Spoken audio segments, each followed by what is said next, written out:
লক্ষ্মীর ভান্ডার এখন 1500 টাকা করে পাচ্ছেন, কিন্তু আমি যদি বলি আপনাদেরকে 3000 টাকা করে দেওয়া হবে, হ্যাঁ এমনটাই ঘোষণা হয়ে গেছে।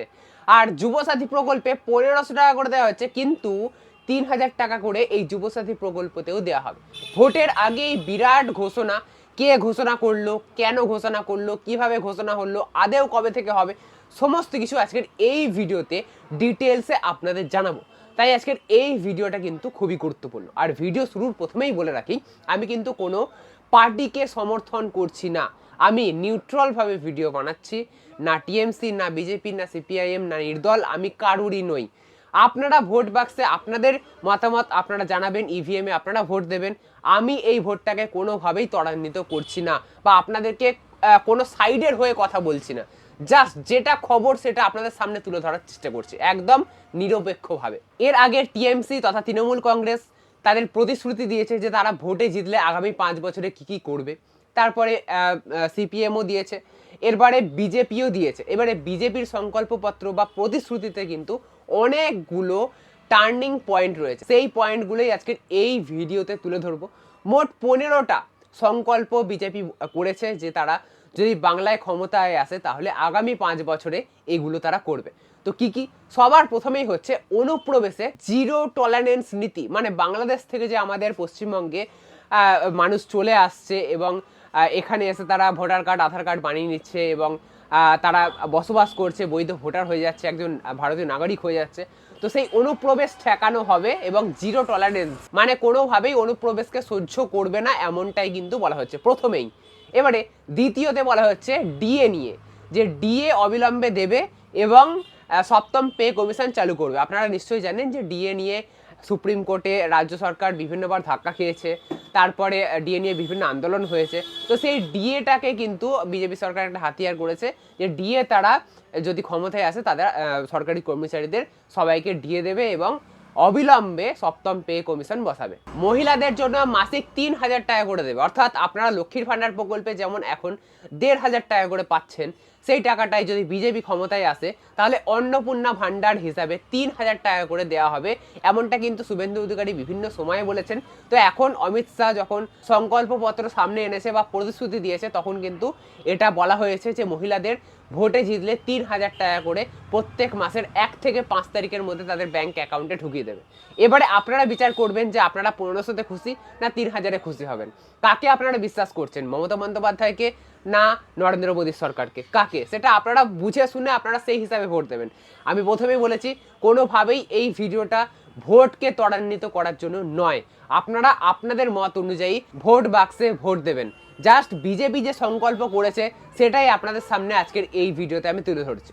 বেশ, এরপরেই হচ্ছে যুবক যুবতীদের, অর্থাৎ পশ্চিমবঙ্গ সরকার বা বর্তমানে মমতা বন্দ্যোপাধ্যায় সরকার যে যুবসাথী প্রকল্প চালু করেছে ভোটের আগেই, তো সেই প্রকল্পে যে 1500 টাকা করে দেওয়া হচ্ছে, তো এই যুবক যুবতীদের জন্য যদি বিজেপি সরকার ক্ষমতায় আসে তাহলে 3000 টাকা করে দেওয়া হবে, এমনটাই কিন্তু বিজেপি সরকার সংকল্পপত্রে ঘোষণা করেছে। মহিলাদের সুরক্ষায় দুর্গা সুরক্ষা স্কোয়াড তৈরি করবেন, এরকমটা বলা হয়েছে। আপনারা নিশ্চয়ই জানেন যে বাংলায় বিভিন্ন সময়ে বিভিন্ন ঘটনা ভাইরাল হয়েছে মহিলাদের নিরাপত্তা নিয়ে, সেখানে অভয়া থেকে শুরু করে বিভিন্ন কাণ্ড আমাদের সামনে এসছে। তো সেই জন্যই অমিত শাহ এটাই ঘোষণা করেছেন যে মহিলাদের জন্য দুর্গা সুরক্ষা স্কোয়াড তৈরি করবেন এবং যাতে মহিলাদের সুরক্ষা নিশ্চিত করা যায় সেই ব্যাপারটা তিনি দেখবেন। এর পরের পয়েন্টই হলো আয়ুষ্মান ভারত নিয়ে।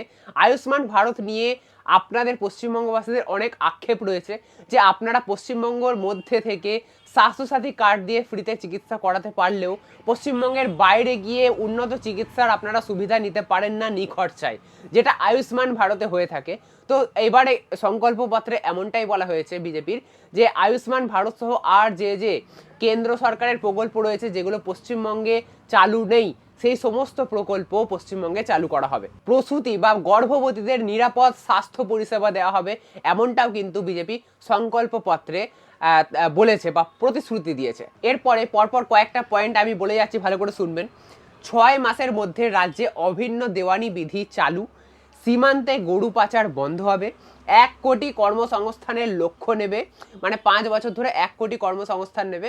যেহেতু প্রায়শই সামনে উঠে আসে যে বাংলায় কর্মসংস্থানের অভাব রয়েছে, কোনো শিল্প নেই, পরিযায়ী শ্রমিক রয়েছে, তো সেক্ষেত্রে এমনটাই ঘোষণা হচ্ছে যে 1 কোটি কর্মসংস্থানের লক্ষ্য নেবে আগামী 5 বছরে বিজেপি সরকার যদি ক্ষমতায় আসে তাহলে।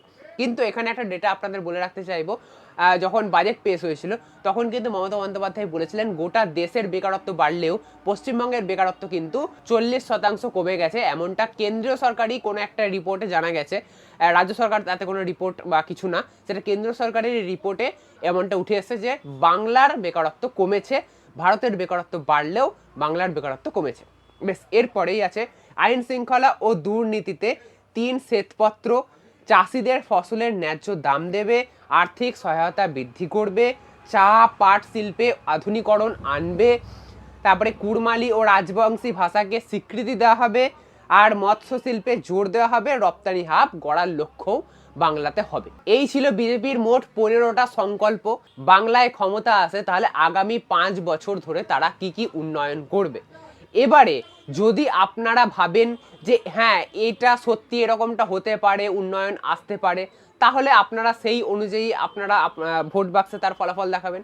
যদি মনে করেন না যেটা আছে সেটা ভালো আছে, আমরা যেটা পাচ্ছি বা যেটা এখন রয়েছে তাকে আমরা বিশ্বাস করছি, অর্থাৎ মমতা বন্দ্যোপাধ্যায়ের সরকারকে, তৃণমূল সরকারকে আমরা বিশ্বাস করছি, যেটা আছে সেটাই ভালো, তাহলে আপনারা সেই অনুযায়ী আপনারা ভোট দেবেন। বা যদি মনে হয় এদের কাউকে পছন্দ নয়, আমি অন্য কাউকে দেবো, সেক্ষেত্রে আপনি নির্দল দিতে পারেন বা সিপিএমকে দিতে পারেন, সেটা আপনাদের ব্যাপার। এই ভিডিওতে আমি কিন্তু কোনো ভোট দেওয়ার ব্যাপারে কোনো বিষয়কে ত্বরান্বিত করার চেষ্টা করছি না। জানি এটা এমনই একটা আজকের খবর যে ভোটকে ত্বরান্বিত করার কথা উঠতেও পারে, সেই জন্য আমি কিন্তু বারবার এই কথাটাকে বলছি যে আমি কিন্তু কোনো দলের হয়ে কথা বলছি না, আমি নিরপেক্ষ থেকে কথা বলছি। বিজেপি যে সংকল্প এনেছে সেই সংকল্পটাই আজকের এই ভিডিওতে আমি আপনাদের সামনে তুলে ধরলাম। আমার কাজ শুধু এইটুকুই, আপনাদের কাছে খবর পরিবেশন করা, একদম নিরপেক্ষ থেকে, তাই না? এবারে আপনারা আপনাদের মতামত কমেন্ট বক্সে কমেন্ট করে জানাতে পারেন। আর যদি ভিডিওটা ভালো লেগে থাকে তাহলে অবশ্যই লাইক করবেন। এরকমই নতুন নতুন আরো ইন্টারেস্টিং ভিডিও পেতে অবশ্যই চ্যানেলকে সাবস্ক্রাইব করে রাখতে ভুলবেন না।